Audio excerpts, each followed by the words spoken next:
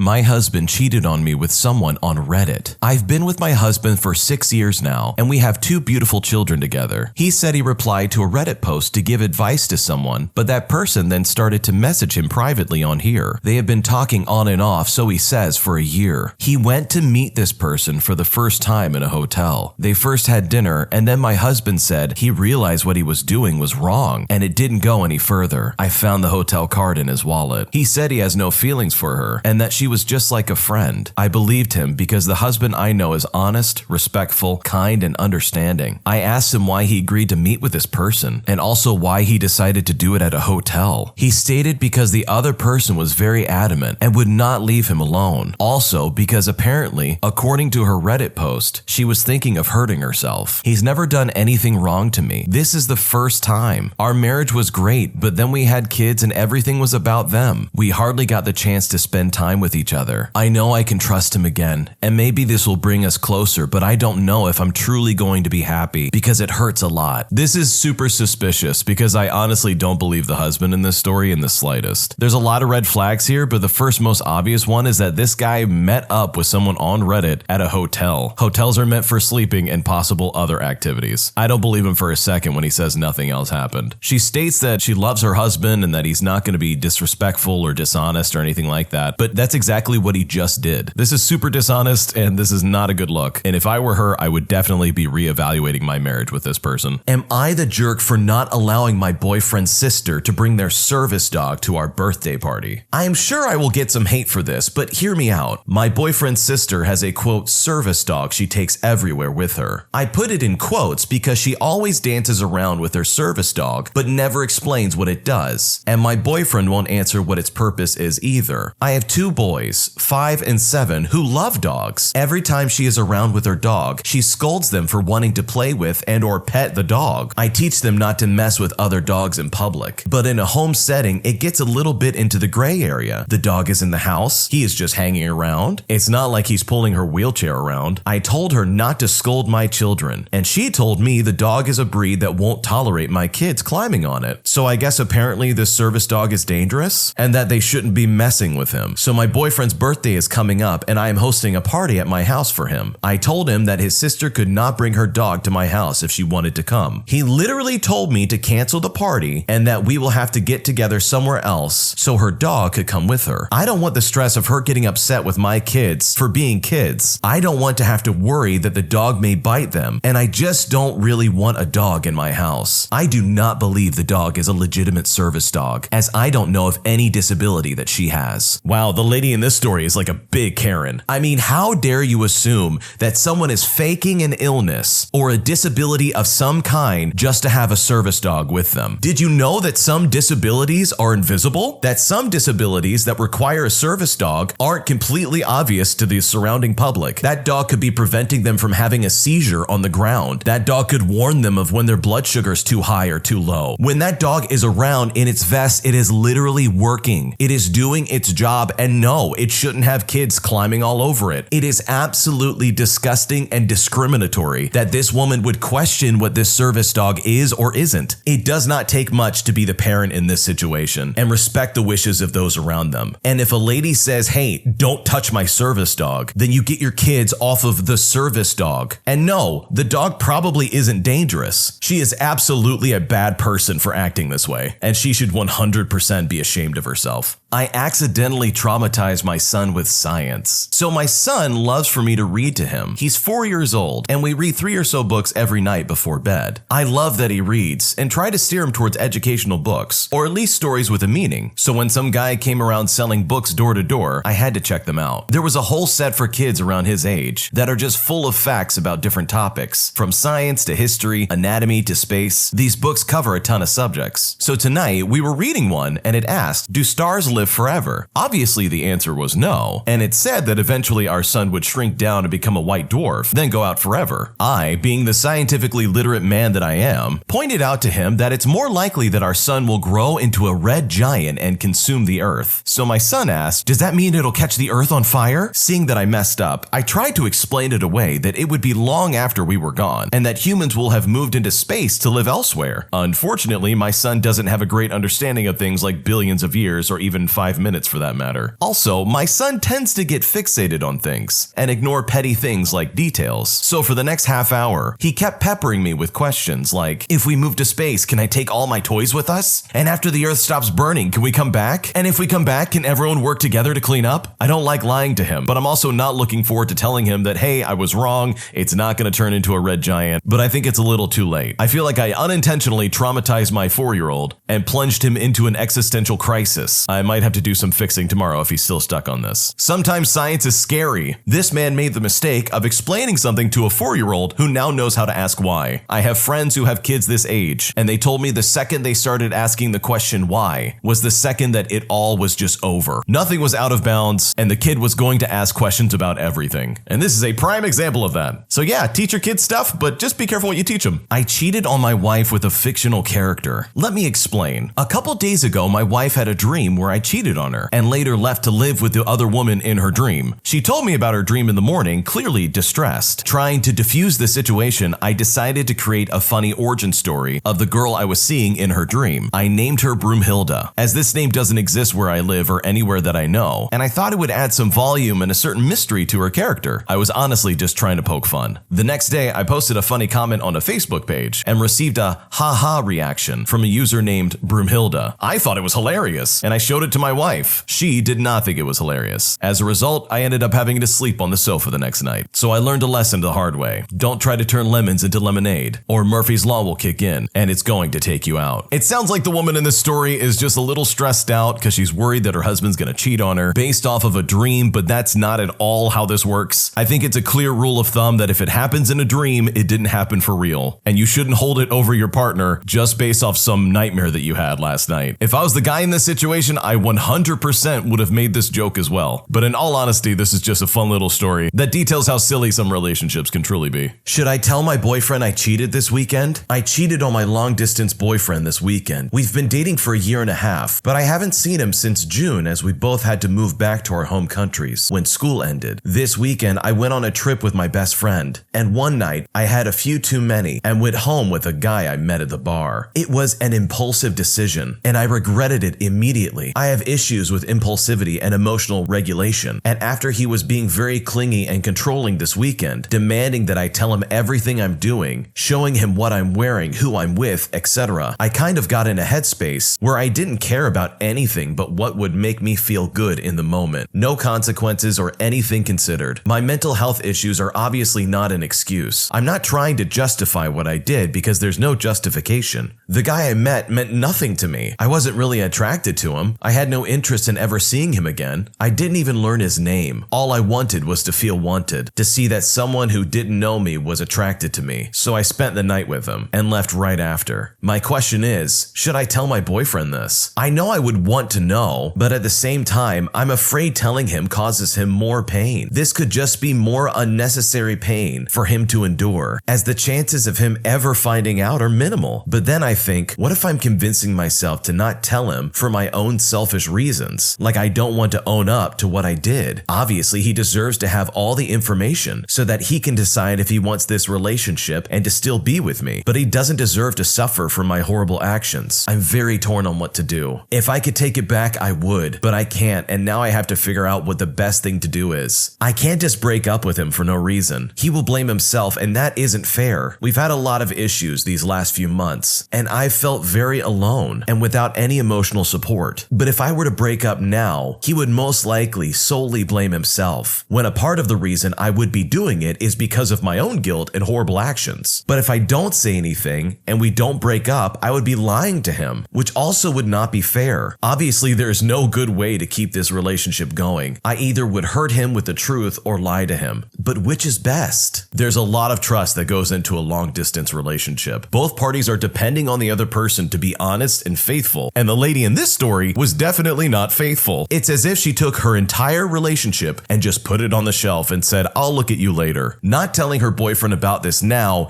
is only going to ruin future plans for them. It's better to get it out of the way now and tell him exactly what happened instead of 5 years down the road when you're married with a kid. The lady in the story is completely in the wrong, and the boyfriend has every right to know. Anything but telling him the truth is selfish. I don't understand why she's so torn. I mean, she lives a country away from this guy, and she's cheating on him, and she's having trouble figuring out if she should tell her boyfriend. In my opinion, this relationship is not going to last, because clearly the woman in this situation is not faithful, and if I were the guy, I would immediately kick her to the curb after this. My girlfriend left me the same day I bought an engagement ring. I've always been afraid of commitment, mainly because of my parents' terrible divorce and some other bad experiences. My girlfriend gave me an ultimatum 18 months ago that she wanted to take our relationship to the next level and get engaged. I wasn't feeling ready, so I postponed it as far as I could. 3 months ago, she packed up and moved to a different state. I sunk into more despair until one day I finally decided to get over my fears and purchase a large diamond ring. I called her up asking if I could visit while planning the surprise proposal. She said she'd think about it and eventually said she'd prefer if I didn't visit. Heartbroken, I decided to wait a couple of weeks. I went ahead and bought a ticket. I received the ring and I was super excited to have conquered my fear. That day, I received a letter saying she didn't want to share a future together with me. I can't help but feel all the fear was protecting me and that I've exposed a fatal vulnerability that I've never healed from. Not sure if I need to let this die or do I tell her about the ring? Some of my friends say go visit anyways. Others say give her some space and respect her decision. What do I do? The guy in this story clearly was dragging his feet way too long. The girlfriend gave him a very specific ultimatum. Let's have a life together. You got 18 months to figure it out. Go. And he dragged his feet the entire time because he's afraid of commitment. I honestly don't blame the girlfriend for moving out and deciding that she does not want to be with him. He didn't take their relationship seriously. He didn't have any expectations or plans involved with their future. It's honestly too little too late. I mean, why didn't he listen to her when she was his partner? He only listened to her after she left. And no, he should absolutely not try and throw this proposal at her after she's left him. She would probably think that it's just a ploy to remain engaged indefinitely and never get married. After all, that's what his behavior has shown previously. It's great that he's overcome his fear and that he feels like he's moved past this paralyzing fear preventing him from getting married, but it's at the cost of losing the person that he loves. In all honesty, he just needs to stop, take a second, and work on himself and respect her wishes. I mean, what was he expecting? To run up and say, hey, I got your breakup letter and I just wanted to tell you that after 18 months, I'm finally ready to marry you. Let's just get rid of all your feelings and all the things you just said. Here's a ring, let's get married. That would be weird. It literally would not fix anything. It's his own fault for waiting too long, and I don't blame the woman for walking out on him. Am I the jerk for stealing from my job? This actually happened yesterday. I was a server at a popular corporate restaurant that's famous for pancakes. We are known for other things, but pancakes are really what we're known for. Yesterday afternoon, one of our newer servers accidentally rang in a kid's junior cheeseburger while trying to ring in a different kid's meal. As the food was coming up, she caught her mistake and told the cooks, went back to fix her ticket, and tried to make things right. They pushed the kid's meal off to the side and everyone continued on about their day. About an hour later, I still see the kids' meal sitting in what we called the window. I asked my fellow servers and the cooks if it was dead, meaning that it was cold, thrown away, or that we can't serve it. They told me yes, so instead of throwing it away, I put it in a to-go box and put it in the fridge that we have in the server station. My plan was to bring it home to my daughter. We've been struggling lately, and this would be likely the only thing I could feed her for the day. I wrap up for the day, grab my kiddo's burger, and catch the bus home. I greet my daughter, say bye to my sitter, and warm up the junior cheeseburger. I bring it to my daughter, and she's ecstatic, obviously. I leave her to the burger and Barbies and go to the living room to relax when my phone rings. It's my general manager. To make a long story short, she said that she saw on camera where I stole a meal and hid it in the fridge. I explained to her that not only was the food dead, but my daughter and I have been struggling extremely badly lately. She told me that's unfortunate, but nevertheless, it's corporate policy that what I did qualifies as stealing and is automatic termination. I tried to resonate with her, but to no avail, obviously. I get that what I did was wrong, but I really wish they didn't fire me for it. It just puts me in a worse predicament. I thought about fighting it, but to who? I did take food that wasn't mine, but it was going in the trash anyway. I don't get it, but clearly I messed up. Yeah, this is a tricky one because the food was going to be thrown away anyways. I've worked in restaurants before as a busboy as well as a server, and there is so much food that goes to waste in restaurants it's not even funny. I'm talking about multiple trash bags full of good food that absolutely has no reason being thrown away. The kind of food that could easily be donated to homeless people or some kind of shelter. It's really wasteful. So I understand where this person's coming from, where they hid some food in the freezer and decided to take it home with them. If I'm being completely honest, I've done that before at my restaurant job and nobody batted an eye. It makes me a little suspicious that the manager supposedly saw this on a camera, because why on earth would the manager know to look for that? It sounds like to me that somebody stabbed this person in the back and told the manager that they took some food, because what manager just sits on the cameras and watches what their employees are doing instead of being out there and actually helping and leading as a manager? I mean, I'm sure there probably are managers like that who are absolute deadbeats and don't do anything for their company, but it just seems a little suspicious. I'm personally on the side of the person who took the hamburger that was already going into the trash. It was being thrown out, nobody was going to eat it, and it was going into the garbage, so I don't see any conflict with this person taking it home. And it's really terrible that they got fired for taking garbage home, but that's what happens when you work for heartless people, I guess.